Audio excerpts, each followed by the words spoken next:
Hi there. Um, just a short video today.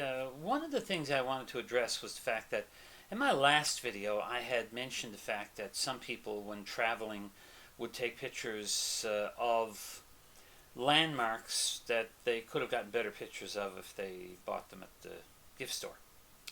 Um, and I was taken to task for that, and rightly so. I mean, everybody, of course, needs their own memories of places that they visited.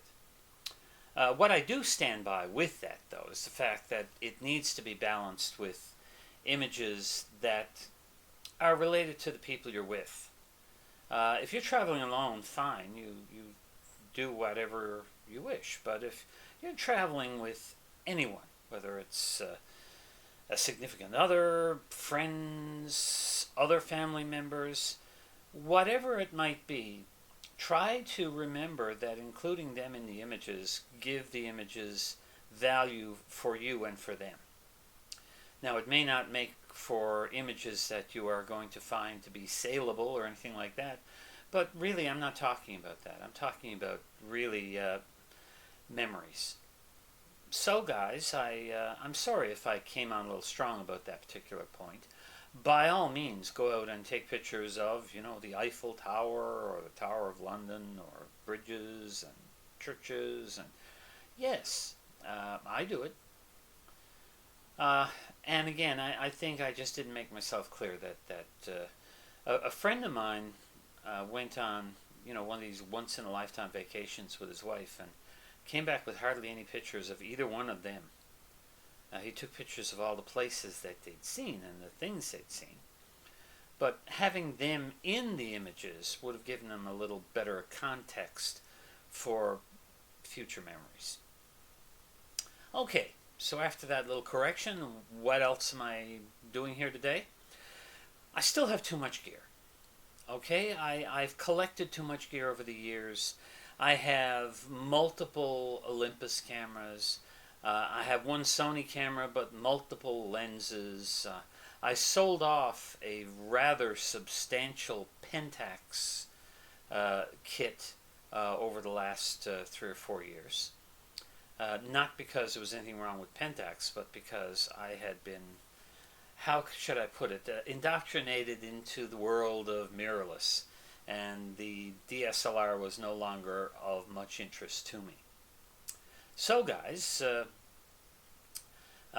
my gear acquisition problem, it's not likely to just disappear, but here's what has happened.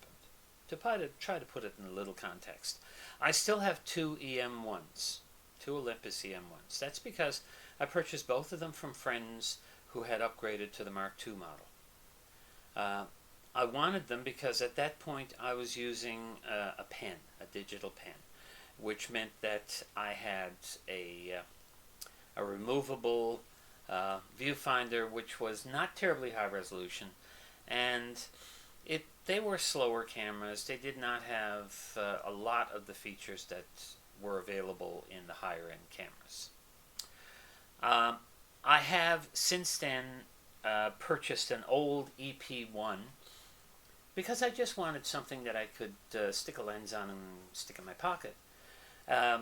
Luckily, when it came with a 17mm f 2.8 lens, not a great lens, but between the lens and the camera and the Wi-Fi SD card that came with it, ended up being very useful to me. I now have a simple little street photography camera that will fit in a big jacket pocket. So that's my excuse for having that. I have other gear here that I have no excuse for. My Sony gear, it's still looking for its place. Normally it would be sitting right there. But today I'm going to take it out and give it some exercise with basically a kit long zoom that I have, and see how it does with maybe some wildlife, maybe some birds. We'll see what I can find. Right now I'm using my most recent Olympus camera because since my others were quite old and quite high mileage, I came across a good deal in a used OMD EM5 Mark II with a 3-year warranty from a well-known Canadian camera store. What that means is, of course, I have a camera that I don't have to worry about it failing on me through no fault of my own over the next 3 years. And it has a flip-out screen, which is why right now I can use it to do these videos. I don't really need the quality of the Sony in order to do these videos. It was just nice. It was nice to have the fast autofocus. It was nice to have the good face detect. It was nice to be able to do what Hugh Brownstone calls the whack-a-mole product shots, where, of course, you hold something up, the camera will focus on it. I hope it does it this time. You take it down, it goes back to the face. Now, I won't know if this works until I look at the video afterwards.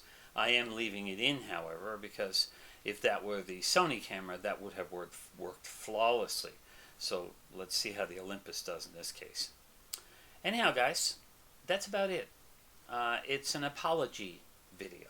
I apologize for being a little heavy-handed with my comments in the last video, and I apologize for not being a very good example of how to avoid gear acquisition syndrome.